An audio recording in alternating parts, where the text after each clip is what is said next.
चलिए शुरू करते हैं। चैप्टर 1 हम लोग कंप्लीट कर लिए थे। चैप्टर 2 है, हिंदी का चैप्टर 2 है ये, जो हम लोग पढ़ने जा रहे हैं।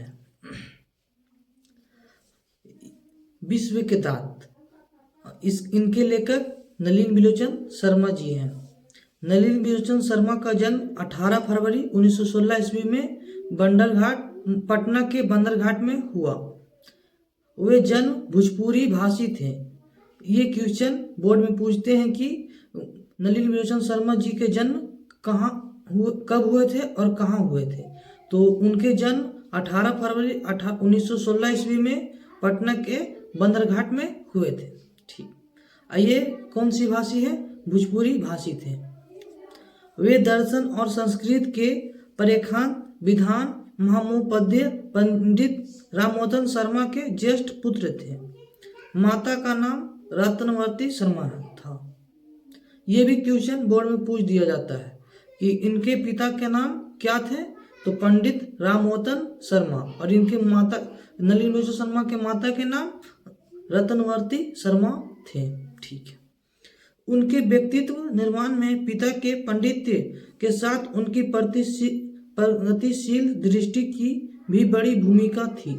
उनकी स्कूल की पढ़ाई पटना कॉलेजिएट स्कूल से हुई और पटना विश्वविद्यालय से उन्होंने संस्कृति और हिंदी में एमए किया। वे हरप्रसाद दास जैन कॉलेज, आरा, रांची विश्वविद्यालय और अंत में पटना विश्वविद्यालय में प्राध्यापक रहे। सन 1959 में वे पटना विश्वविद्यालय के हिंदी विभाग के अध्यक्ष हुए और मृत्यु प्राप्त 12 दिसंबर 1961 ईस्वी में हुआ। इस पद पर बने रहे। ये क्वेश्चन पूछ देता है कि इनके नलिन बिलोचन शर्मा जी के मृत्यु कब हुए थे। तो 12 सितंबर 1961 ईस्वी में। चलिए आगे। हिंदी कविता में प्रवर्तक और नई शैली के आलोचक नलिन जी की रचनाएं इस प्रकार हैं।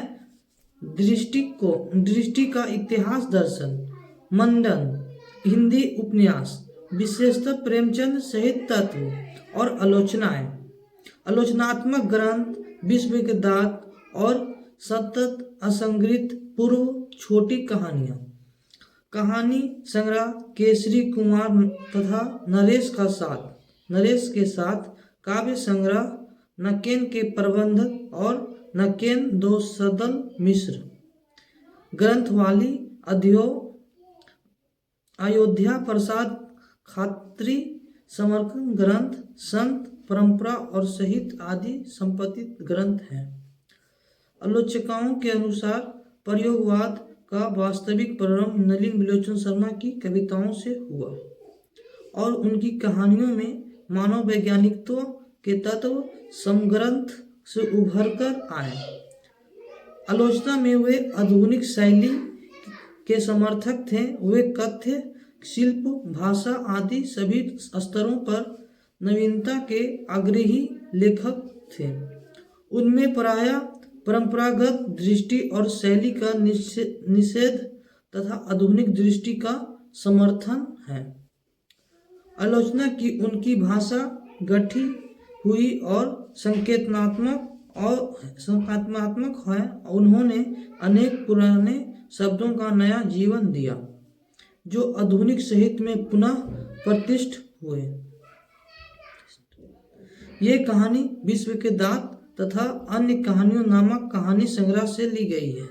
ये कहानी मध्य वर्ग के अनेक अंतर्विरोध को उजागर करती है। कहानी का जैसा ठोस सामाजिक संदर्भ है वैसा ही स्पष्ट मनोवैज्ञानिक आशय भी है। आर्थिक कारणों से मध्य वर्ग के भीतर ही एक ओर से साहब जैसा कि एक